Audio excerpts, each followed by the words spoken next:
Lá em Eclesiastes, capítulo 11, ligou sua Bíblia lá em Eclesiastes? Se assim o fez, eu convido você a fechar seus olhos novamente. Nós vamos orar.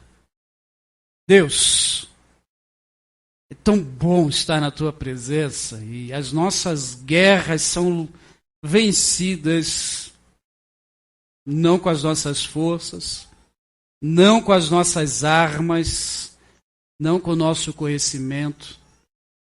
As nossas guerras são vencidas através da oração, através da tua palavra, do jejum. E na verdade não somos nós que vencemos as nossas guerras, mas é o Senhor que luta por elas. E por isso colocamos essas guerras, essas lutas nas tuas mãos, para seguirmos em frente, para avançarmos. Pois sabemos que o Senhor está ao nosso lado. Sabemos que o Senhor caminha conosco. Por isso, nessa noite, nesse momento, Senhor, que o Teu Espírito Santo fale. Senhor, ministre as nossas vidas através de Eclesiastes, capítulo 11. E que possamos sair daqui transformados pelo Teu Santo Espírito. Fale, Pai, fale conosco. Assim que oro em nome de Jesus. Amém. E amém. Eu leio só o verso 1, mas você deixa aberto aí, deixa ligado sua Bíblia em Eclesiastes 11. O verso 1 diz: atire o seu pão sobre as águas, e depois de muitos dias você tornará a encontrá-los. A vida ela nos traz muita coisa, nos traz dúvidas, nos traz incertezas. Essa, por exemplo, foi uma semana difícil ali para casa. Pensa aquela semana que você começa ela totalmente diferente e errada do jeito que você planejou. Errada para a gente, lógico. Não foi nada aquilo que a gente planejou e o domingo não está terminando muito do mesmo jeito, não. A esperança é a segunda-feira ser diferente. A vida ela traz isso. Às vezes a gente tem até dúvidas até mesmo sobre o agir de Deus. Temos dúvidas e nos perguntamos, será que Deus realmente está se importando? Será que eu estou orando e a cura vai acontecer, tal coisa vai surgir? Será que vai? Você nunca se pegou assim? Nunca se pegou se perguntando? Será que a ajuda que dei àquela pessoa realmente foi boa ou não? São muitas dúvidas e às vezes a gente não vê a resposta de Deus. E às vezes a gente vê as dúvidas, a gente passa a vida e cadê as respostas? Não sabemos se vamos ser beneficiados. Não sabemos se vai ter curas, não sabemos se vai ter restauração, se vai ter volta, se vai. E o autor de Hebreus, ele termina, chegando no finalzinho ali do capítulo 11, a Galeria da Fé, com um versículo muito animador, para não dizer o contrário. O verso 39 diz assim, que todos estes receberam bom testemunho por meio da fé. No entanto, nenhum deles recebeu o que havia sido prometido. E aí você lê um verso desse. Você olha a situação da vida e pergunta assim, aí está difícil. O capítulo 11 tem uma galeria de fé ali extraordinária, surpreendente. Nós vemos ali homens e mulheres que em toda a Bíblia surpreenderam com a sua fé. Mas o verso 39 diz que nenhum deles recebeu o que havia sido prometido. Aí a gente lembra, por exemplo, de Abraão. Está ali bem no início da galeria da fé de Hebreus 11. Abraão recebeu uma promessa que seria um pai de uma grande nação. Morreu pai de 2 filhos. Sendo que um foi a meia brasileira, né? Não era o que Deus queria. Foi com a empregada. E gerou uma confusão que, na verdade, confusão essa que é gerada até hoje. Onde nós temos duas nações irmãs que brigam entre eles. De um lado, todo aquele povo ali do Iraque, vizinhança, de outro lado, os judeus. Um povo que não se dá muito bem. Mas ele não viu ser um pai de uma grande nação. Isso vai acontecer cerca de 400 anos depois. E vamos vendo outros ali que não viveram essa promessa, não viram a promessa. Homens, mulheres. Mas o que motivou esses homens e essas mulheres a continuar na jornada? A continuar a seguir em frente? Eles não viram. Eles sabiam que Deus estava no controle de tudo isto. E eles sabiam que o que importava era que Deus tinha propósito na vida deles, ainda que eles não vissem. Ainda que eles não contemplassem aquilo que foi prometido. Mas eles sabiam que Deus estava na frente. E que se Deus disse, olha, você vai ser aí um pai de uma grande nação, Abraão, não tem problema se eu não ver agora. Mas se Deus disse, a minha geração vai ver. E viu mesmo.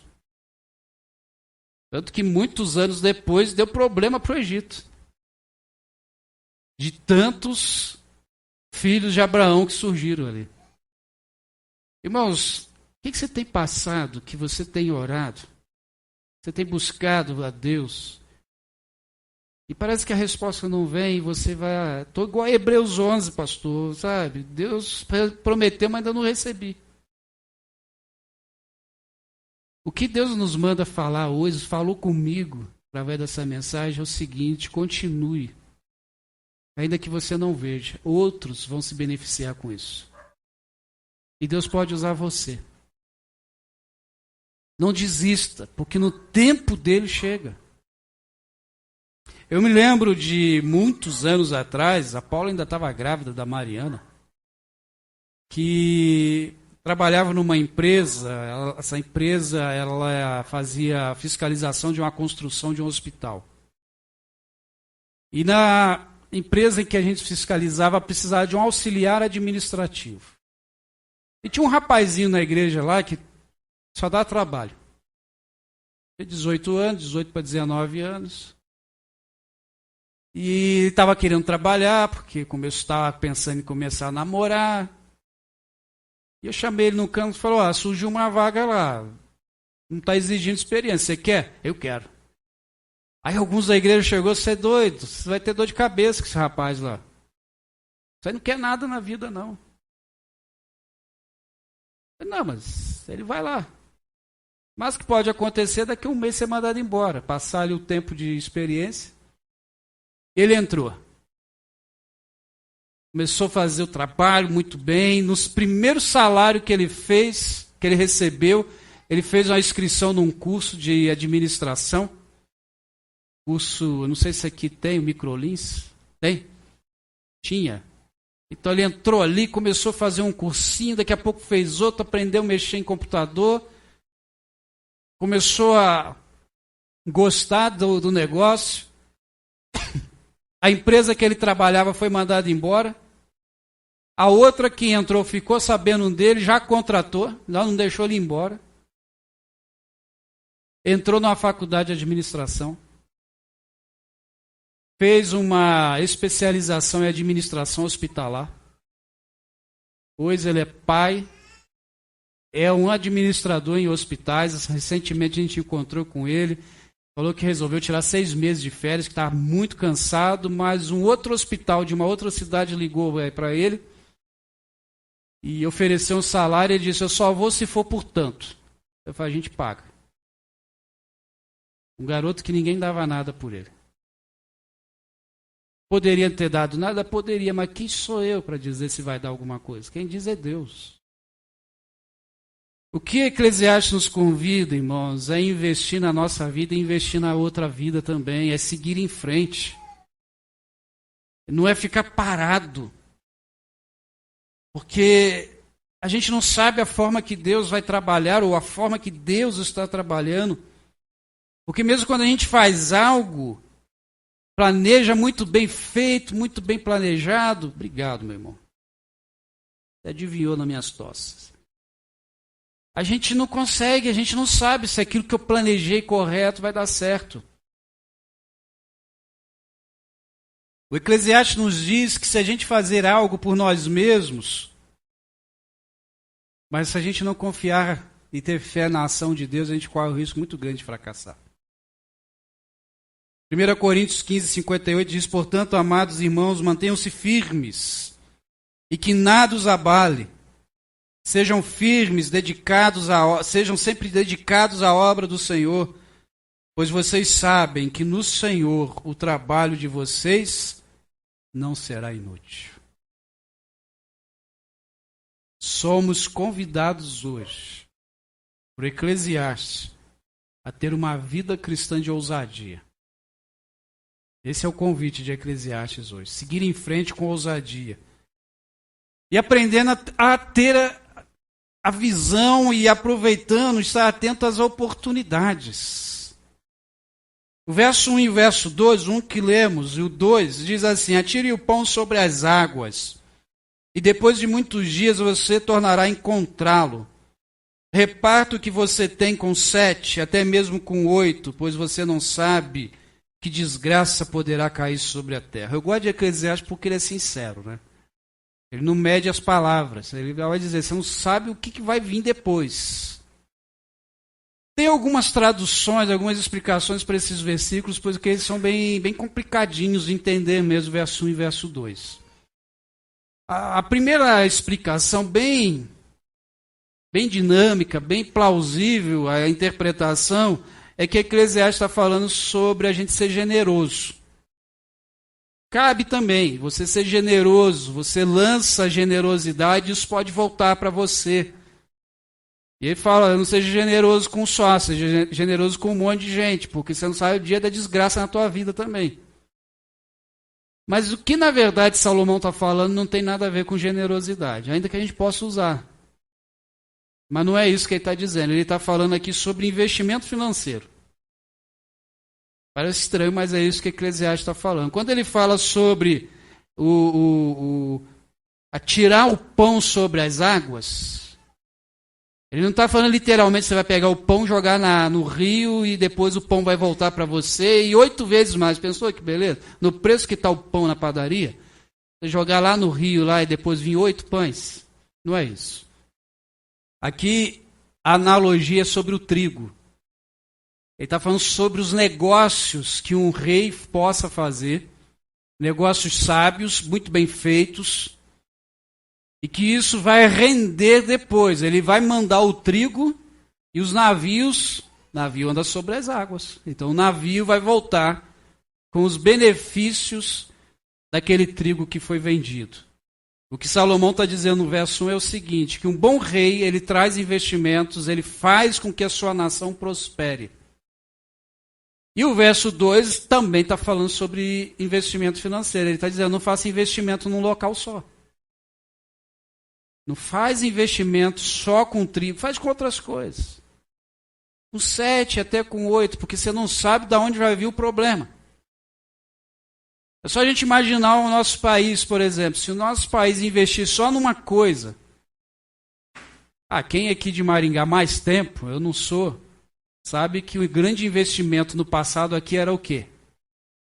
Alguém se arrisca a lembrar e falar? Café.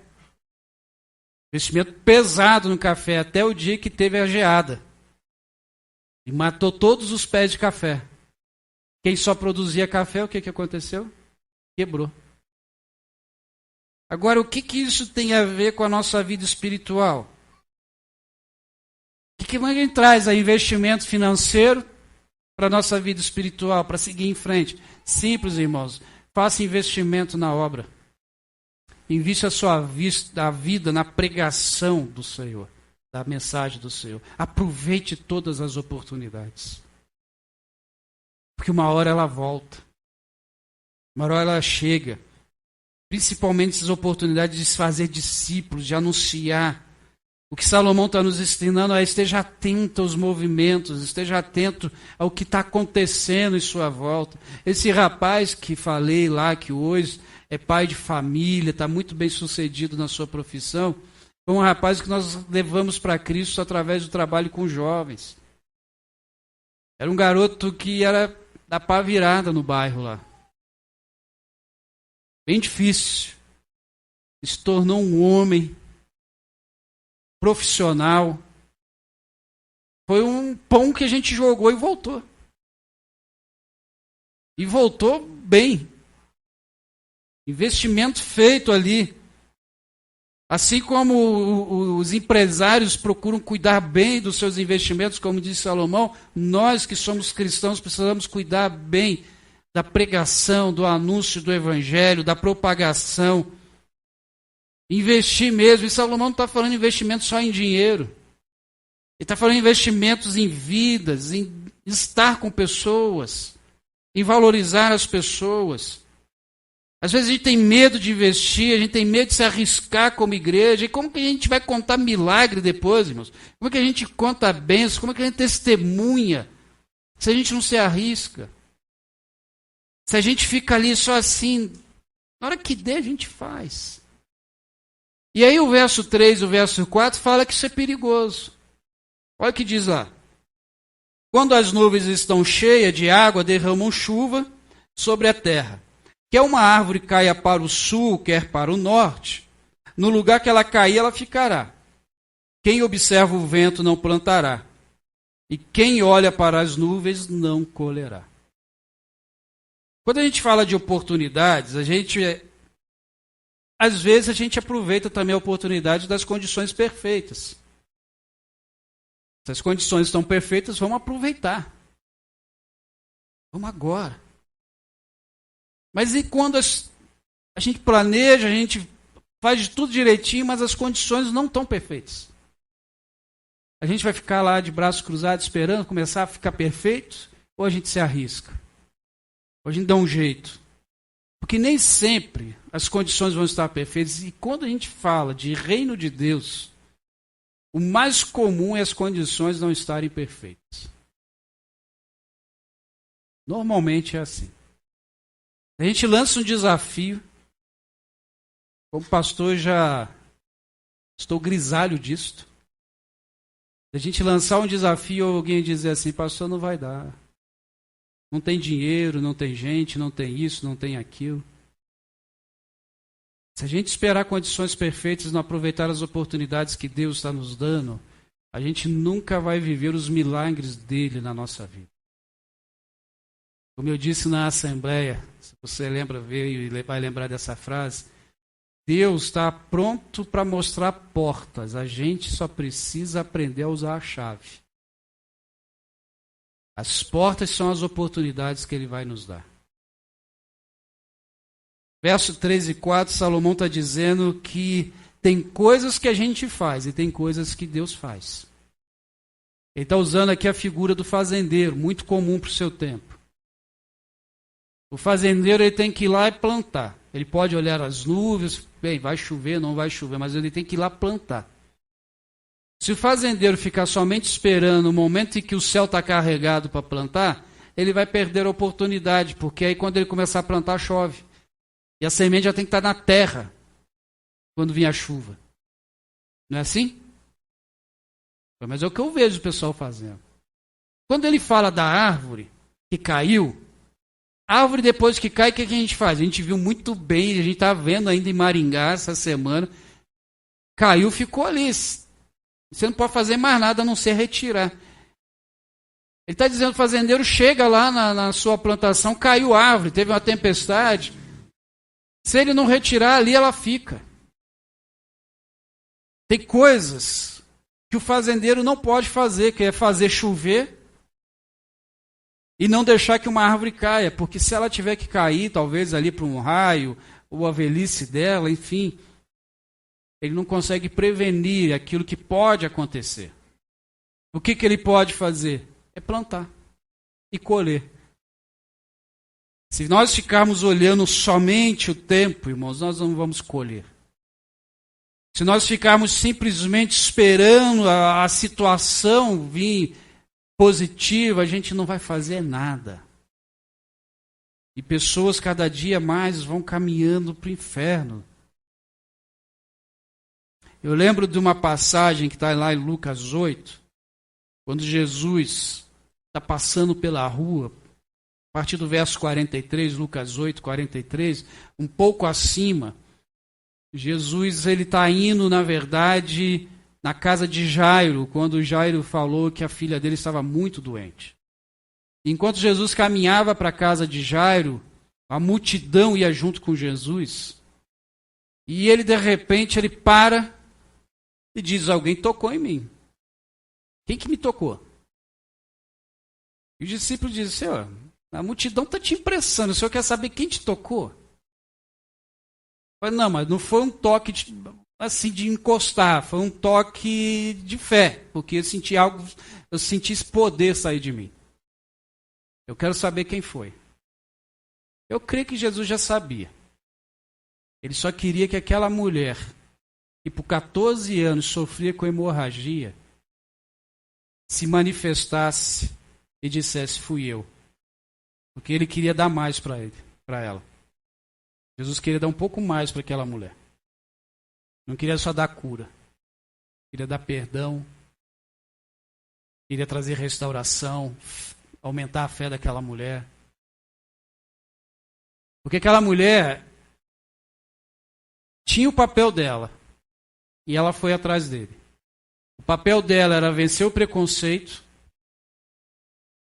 Porque a mulher, no tempo de Jesus, inclusive ainda hoje, no meio judeu ortodoxo, né, os mais tradicionais, as mulheres no tempo da menstruação, elas não podem ter uma vida social, elas têm que ficar o tempo da menstruação separadas. No tempo bíblico era chamado de imundas, ou seja, era um momento que estava imunda, então não podia sair. Ela saiu. E ela não tinha uma hemorragia, ela não tinha uma menstruação de 7 dias, ela tinha de anos. Então ela tinha muito tempo isolada. A gente ficou 2 anos isolados na pandemia, já foi, nem 2 anos, né? Deu 1 ano e pouco, e depois os cuidados, já saía, mas com os cuidados. Ela ficou anos. Gastou todo o dinheiro com médicos e não foi curada. O que ela podia fazer? Ficar em casa lamentando, reclamando da vida, ou sair na rua, encarar tudo isso e pensando, se eu tocar nele eu vou ser curado. Ela aproveitou a oportunidade. Tocou em Jesus. E no verso 48 Jesus diz, filha, tua fé te curou, vai em paz. Essas são as oportunidades, irmãos. A parte que cabia à mulher era sair, vencer tudo aquele preconceito, tocar em Jesus. Se ela ficasse em casa, ela não receberia a cura. Aproveite as oportunidades que o Senhor está dando para você, porque desculpas nós temos aos montes para dar. A gente pode dizer que não está fácil, a gente pode dizer, não adianta, amanhã vai ser melhor, mas a oportunidade vai. E aí, para a gente aproveitar bem as oportunidades, a gente tem que fazer uma segunda coisa que Eclesiastes nos ensina, que é confiar na providência de Deus.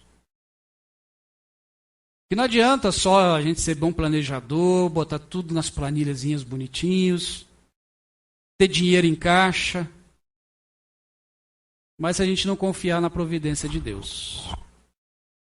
Essa semana eu ouvi uma mensagem de um pastor Pascoal, mensagem até antiga, dele contando a experiência da construção do templo da primeira igreja batista de Curitiba. Quando ele falou o valor, eu falei, gente, eu queria ter uma fé dessa. Queria ter uma fé dessa. O valor da construção daquele prédio. E é uma igreja que ela não se preocupou com o prédio, ela se preocupou com missões. Os que demorou tanto. E Deus foi honrando, ele foi contando que cada centavo que a igreja precisava, Deus ia dando no momento certo. O verso 5 de Eclesiastes 11 diz assim, assim como você não conhece o caminho do vento, nem como é formado o ventre de uma mulher, também não pode compreender as obras de Deus, o Criador de todas as coisas. Por vezes a gente até sabe o que vai acontecer, a gente planejou, mas se a gente não confiar nessa provisão de Deus, nessa providência de Deus, a gente corre o risco de se frustrar. As duas coisas precisam estar alinhadas: organização, planejamento e providência de Deus. Fé, oração, entender que Deus está ali na situação junto conosco. Ele vai falar sobre o vento, a gente não sabe a hora que vem, para onde vai. E não muito diferente é a nossa vida também. É Deus que comanda, é Deus que diz: olha, você quer desse jeito, mas o meu jeito é outro. Meu jeito é aqui. E às vezes a gente fica batendo ali com Deus, e Deus está dizendo: mas não é desse jeito que eu queria. Porque aquilo que Deus faz é extraordinário. O Eclesiastes, Salomão, ele vai usar o exemplo de um ser humano sendo formado no ventre. Irmãos, para nós hoje, com toda a tecnologia, ainda é surpreendente a criação de um ser humano dentro de outro ser humano. Imagine para Salomão naquele tempo. Hoje a gente tem ali o ultrassom 3D, não sei se já tem alguma coisa mais evoluída, mas você já viu o formatinho do rosto da criança. Mas a gente ainda não entende como é que o coração aparece ali, como é que esses ossos são formados. Ah, pastor, mas tem a explicação da ciência. Tem, mas ainda é difícil. A ação de Deus ali.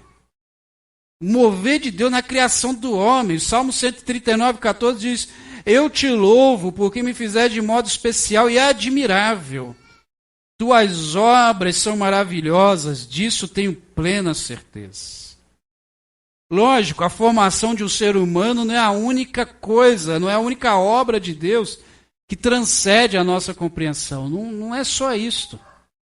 Ou não é isso somente. Mas o que o Eclesiastes, e que eu quero que você entenda, é que confiar na providência de Deus é entender que Ele controla a nossa vida. Mas não é aquele controle de marionete. Faça isso, faça aquilo, não. É que nada foge aos seus olhos. É que Ele está aqui do teu lado dizendo: filho, eu tenho o melhor para você. Filho, eu tenho o melhor para você. Porque por vezes a gente espera e parece que não vem, mas vem no tempo dele. E se não vir, talvez porque não era bom. Às vezes a gente acha que isso é uma desculpa mal dada. Ah, porque Deus não quis mesmo. Mas por vezes é porque Ele não quis mesmo. E não quis porque ia prejudicar a tua vida. Existem coisas que a gente deseja muito, mas você já parou para pensar, se você tivesse, talvez não seria pior para você? Vamos imaginar aqui. Todo final de ano acontece uma coisa no Brasil que muita gente fica sonhando com o que faria com o dinheiro. Mega Sena da Virada. Já ouviu falar nisso? A última, com um valor assim que, irmãos, na poupança, a 15ª geração não precisaria trabalhar. Aí a gente faz planos, né? A gente pensa assim: poxa, se eu ganhasse, dá para comprar aquele terreno ali na Carlos Borges para a igreja. Dá para fazer um templo, a igreja das crianças que o pastor fala tanto. Mas será que se ganhasse mesmo você faria isso tudo? Será que tanto dinheiro assim não te afastaria da presença de Deus? Não só o dinheiro, às vezes até faria. O que eu quero dizer, irmãos, é que às vezes tem coisas que acontecem ou que não acontecem, que Deus pode estar querendo te treinar um pouco. Deus pode estar querendo fazer com que os teus joelhos estejam um pouquinho mais próximos do solo, para que você fique mais perto dele. Por vezes as nossas orações não são realizadas, não são atendidas, porque não é o tempo ainda. Precisa ter um pouquinho mais de insistência. Às vezes acontecem alguns fatos com a gente. Essa semana aconteceu um que eu fiquei assim, meio zonzo depois. Porque às 6 da manhã eu estava com a Paula no UPA, essa semana, para fazer teste de Covid. Ela não estava bem, graças a Deus deu negativo. Como ela tinha que fazer outros exames, falou, vamos bem cedo, faz o exame lá no UPA, e de lá a gente vai fazer teus exames para poder dar tempo. E eu lá, esperando do outro lado, na frente de uma padaria, um cheiro de pão insuportável, para quem ainda não tinha tomado café. Eu sempre levo um livro para ficar lendo. Antes do livro eu liguei a devocional e eu estava meio chateado com Deus, tá? Ô louco, pastor.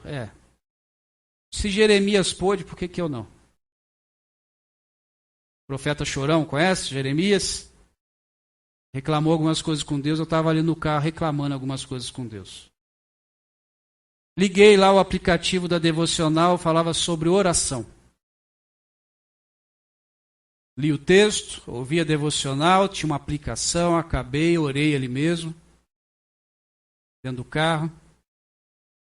15 minutos depois, veio uma senhora, pelo jeito dela eu já sabia, vai vir pedir. Eu ainda estou na frente da padaria. Porque nós estamos vivendo um tempo difícil em Maringá e no Brasil, irmãos. Muita gente desempregada e passando fome. Isso corta o coração, porque nem sempre a gente tem dinheiro na carteira para ajudar. Ela saiu da padaria, bateu no vidro, eu estava distraído lendo, bateu no vidro, eu olhei assim. Eu sabia que ela ia pedir. E pediu mesmo, irmão. Pediu. O senhor é crente? Eu falei, nossa, ainda me faz uma pergunta dela. Agora se eu falar que eu não tenho dinheiro, vai ficar feio a beça, né? Eu falei assim, é o quê? O senhor é crente? Eu comecei a pensar que eu tenho um adesivo no carro, mas está atrás, ela veio do lado. Sim, senhor. O senhor ora pelo meu neto? Eu não preciso orar agora não, mas vou dar um nome, senhor, põe nas suas orações. Meu neto está aqui nesse hospital. Ela não era daqui, então que chamou o UPA de hospital. Na verdade é, né? E ele está sofrendo demais, moço. O nome dele é fulano. E ora por ele. E ela seguiu o caminho. E na hora eu senti Deus falando assim, você está reclamando comigo, mas eu quero te usar. Você não conhece a mulher.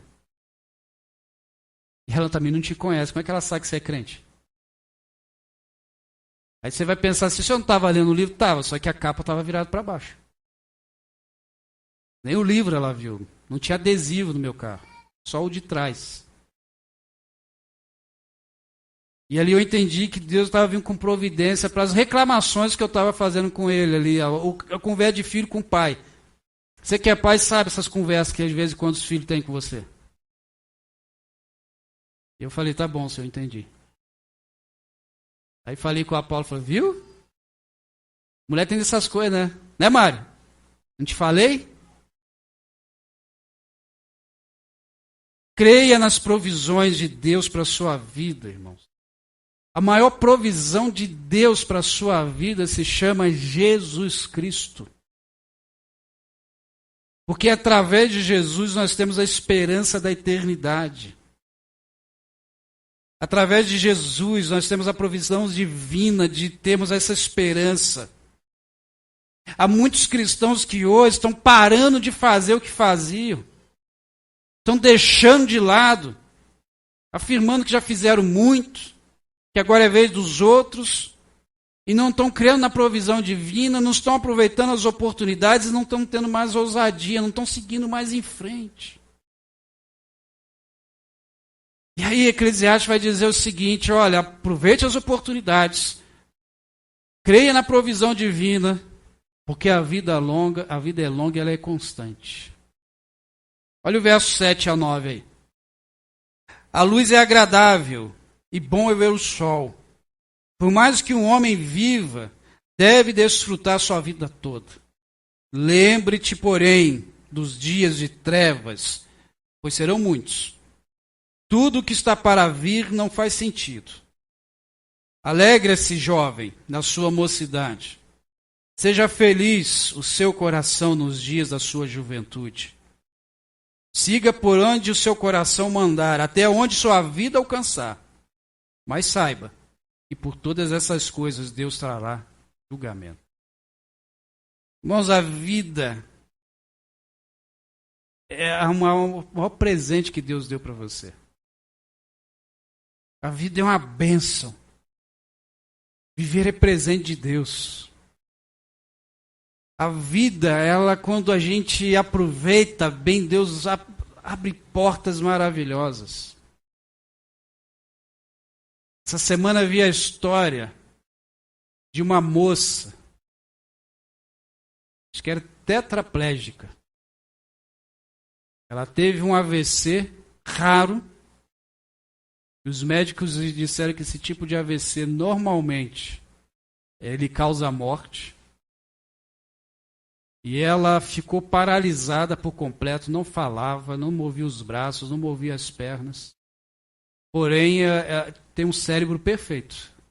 O AVC não afetou o cérebro dela, afetou as questões motoras. Essa moça é formada em farmácia, atuava, trabalhava e agora recentemente se formou a médica. E vai fazer uma especialização em cérebro. Ela não fala, não escreve. Ela precisa de alguém do lado dela, mas ela não parou a vida dela. Porque ela entende que a vida é um presente de Deus. Nós, lógico, vamos ter muita luta. Essa moça, um exemplo. E poderia muito bem só ficar na cama e falar que chegue logo a morte. Na verdade, eu talvez já teria até morrido. Não tivesse um sentido na vida. As maldades, as adversidades, tudo isso, irmãos, vai acontecer e vai aparecer. Mas a gente não pode parar, irmãos. Você já parou para pensar que sofrimento, ele é pedagógico? Eu quero indicar um livro para você chamado O Sofrimento Não É em Vão, de Elizabeth Elliot. É um livro maravilhoso. Ela diz que sofrimento não é em vão. E sofrimento, irmãos, ele é pedagógico para a nossa vida, porque nós somos seres. Vai vendo se não é. Nós somos seres que somos tendentes a sermos orgulhosos. Nós somos seres egocêntricos e que muitas vezes nos tornamos ególatras, ou seja, só pensamos mesmo na gente. Somos seres difíceis. Agora imagine que um ser como você e eu, orgulhoso, egocêntrico, individualista, vivesse toda a vida sem nunca ter tido um problema. Tudo que você desejasse estivesse nas mãos. Imagine aí o que você mais deseja agora. E em 2 tempos você tivesse. Se não tivesse nada assim de difícil na vida, será que confiaríamos mesmo em Deus? Será que nós oraríamos? Será que nós ajudaríamos o outro? Tem hora que os sofrimentos vêm para a gente aprender algumas coisas e são pedagógicos. A gente não quer. Isso em qualquer grau da vida. Qualquer grau de sofrimento. Tem alguns sofrimentos que chegam até nós porque nós não escolhemos sofrer. Nós não escolhemos, nós não pedimos. Mas alguns vêm por nossas escolhas, sim. Quando a gente vive uma vida de qualquer jeito. Uma vida completamente desregrada. Mas se a gente aprender a olhar os problemas, os sofrimentos, as adversidades e começar a buscar como sair deles, a gente começa a aprender com eles. O verso 9 diz também o seguinte: alegre-se, jovens. E agora eu queria ver os jovens. Cadê os jovens? Eu quero que eles ouçam. Agora eu estou falando jovens mesmo, tá? Os adolescentes, os jovens. Alegre-se, jovem, em sua mocidade. Seja feliz no seu coração, nos dias da sua juventude. Siga por onde o seu coração mandar, até onde sua vista alcançar. Mas saiba que por todas essas coisas Deus trará julgamento. Isso não é pessimismo nem contradição do Eclesiastes. Tá? Antes de falar para os jovens, a gente tem que entender que quanto mais a gente vive, mais coisas a gente vê. E mais sofrimento também. O Eclesiastes está ensinando que tem dias bons e tem dias ruins. Essa é a certeza da vida. Quando ele vai falar para você, jovem, jovens, estão ouvindo? Diz um sim aí, que eu não estou vendo alguns, né? Porque a gente tem uma parede na frente aqui, não vejo a hora de acabar essa obra. Parece pesado o que eu vou falar para vocês, jovens. Mas o diabo quer acabar com a vida de vocês. Ele quer destruir vocês. Ele está mentindo para vocês e vocês estão caindo nela. O diabo ele quer mostrar para vocês que igreja, adorar a Deus, usar a mocidade, a juventude para honrar a Deus é tudo perda de tempo. E eu vou te falar uma coisa, ó, e vocês vão cair nessa. Vocês vão ser enganados por ele. Igualzinho lá a parábola do filho pródigo de Lucas 15. Os jovens estão sendo enganados pelo diabo e estão deixando ser enganados. Em 1 Timóteo, capítulo 1, verso 1, capítulo 4, de 1 a 3, diz o seguinte: o Espírito diz claramente que nos últimos tempos alguns abandonarão a fé, seguirão espíritos enganadores, doutrinas de demônios.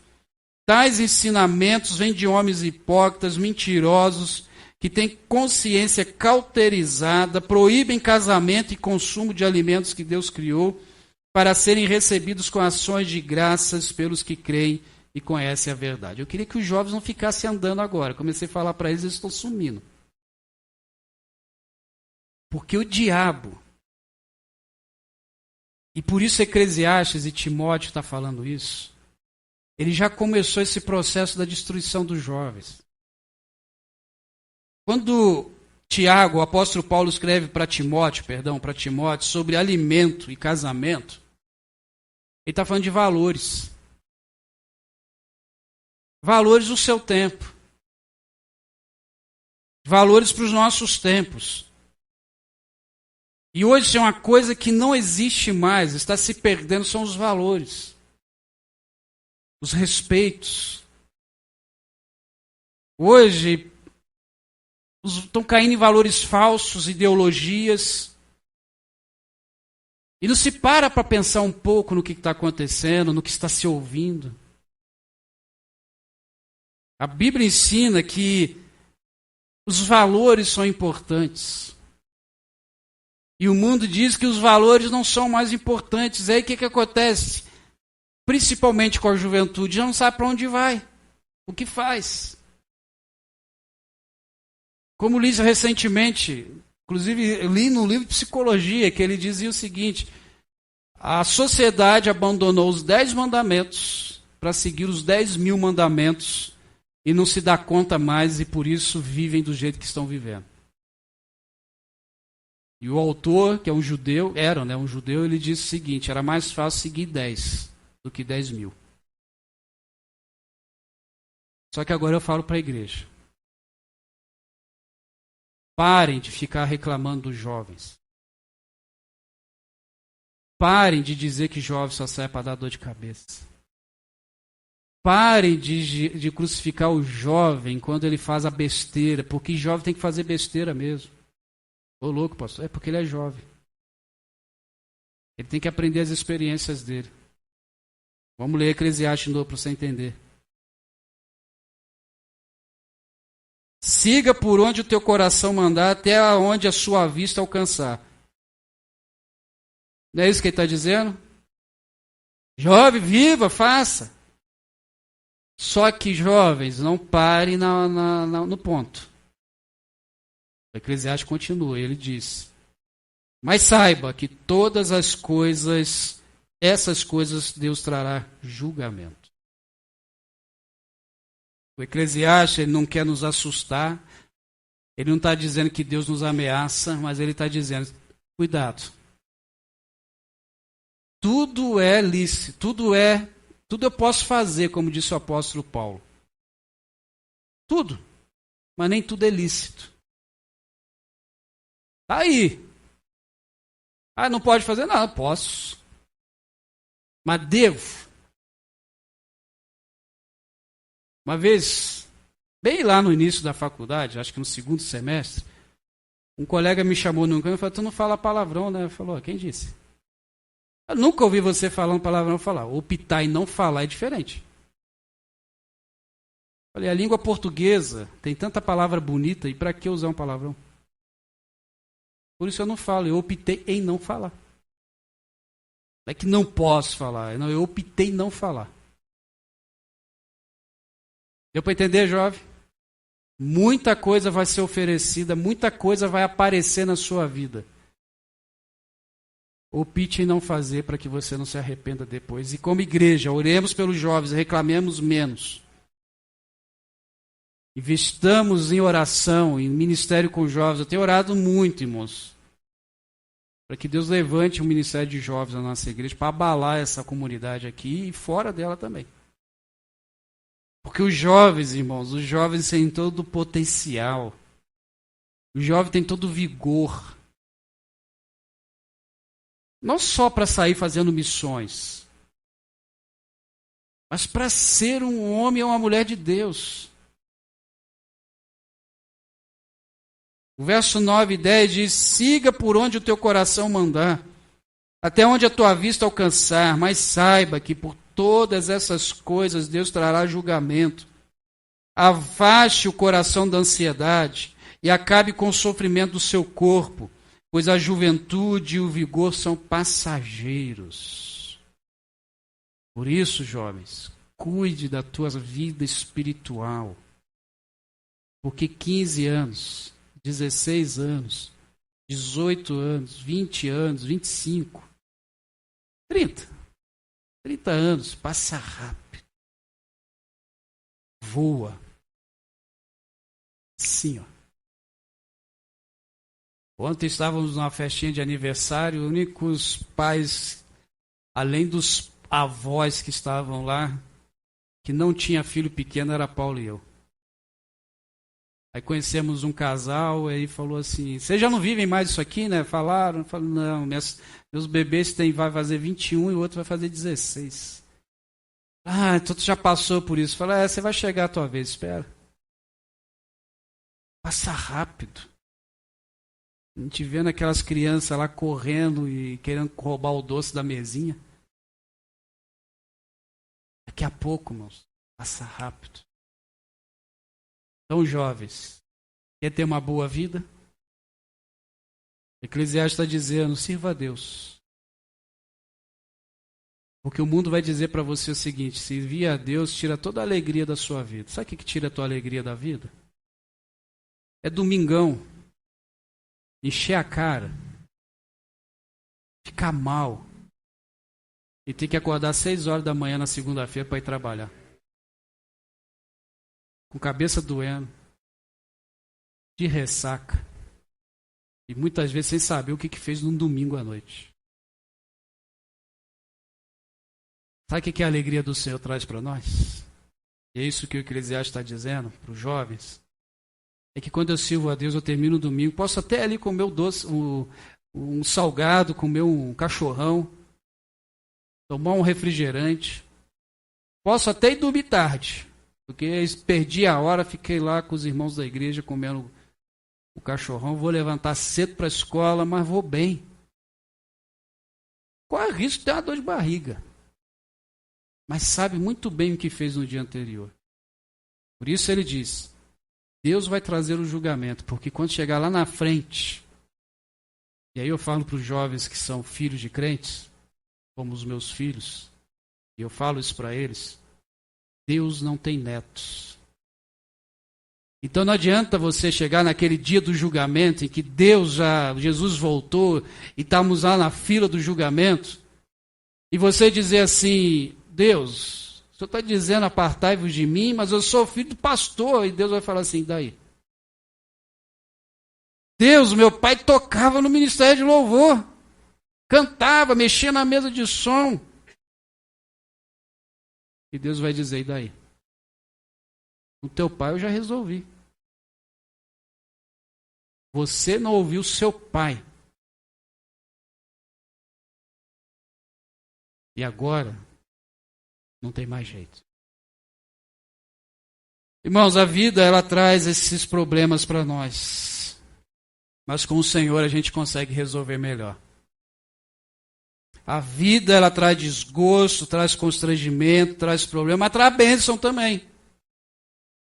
Traz alegria também. Traz vitórias também. E seja na alegria, na tristeza, a gente tem que seguir em frente. Sofrimento a gente vai ter sempre. Encerro com uma historinha e depois um verso bíblico para a gente ir para a ceia. Uma mulher perdeu o filho. Foi desesperada.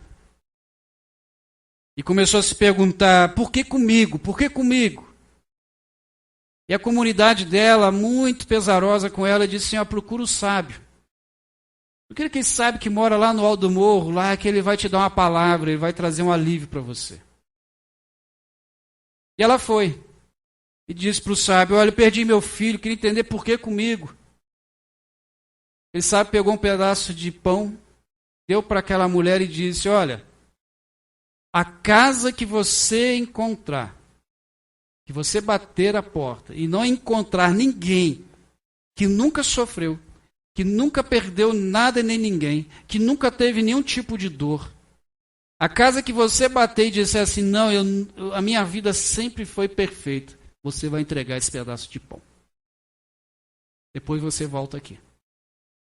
E assim ela fez. Passou por centenas de casas da sua vila, batendo, e todas elas tinham passado por algum tipo de sofrimento. Então ela sentou na praça e disse, o sofrimento faz parte da vida.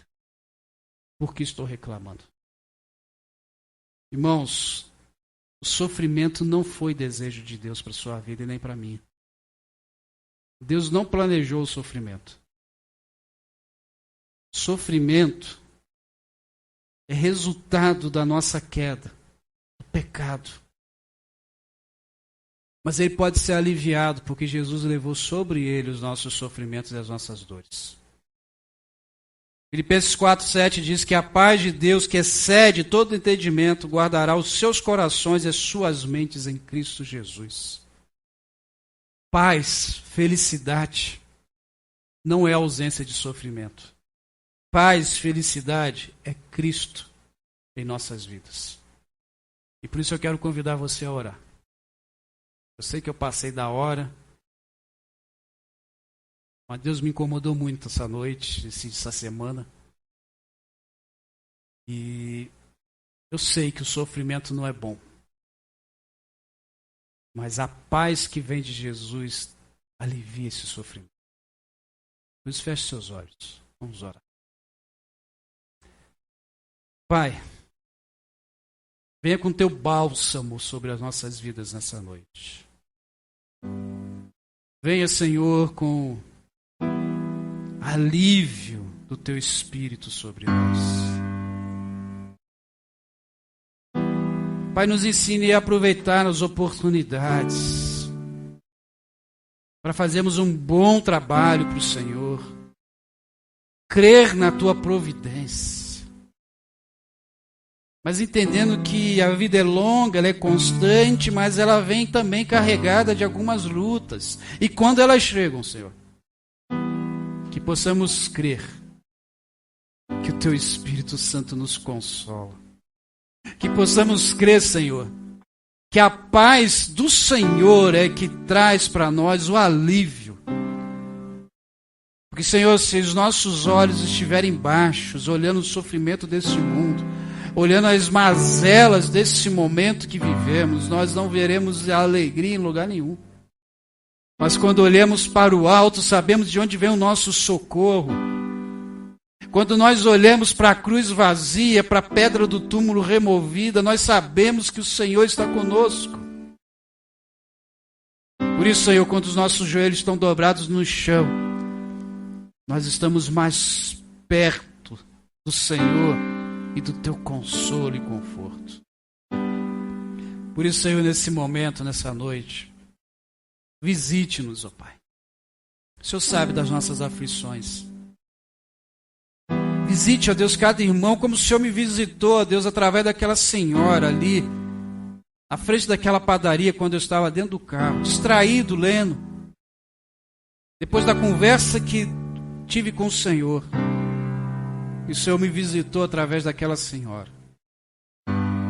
Não sei mais, ó Deus, se um dia encontrarei com ela. Não sei, ó Deus, como está o seu neto. Mas eu sei que o Senhor tinha alguma coisa para mim naquela noite, daquela manhã. A minha oração foi que o Senhor cure aquele neto. Mas eu te agradeço pelo que o Senhor fez ali. Por isso, Senhor, da mesma forma eu te peço, visite os teus filhos e filhas nessa noite. Não deixa ninguém sair daqui com dúvida, não, Senhor. Não deixa ninguém sair daqui, ó Deus, sem conhecer Jesus, o Senhor, Salvador de sua vida.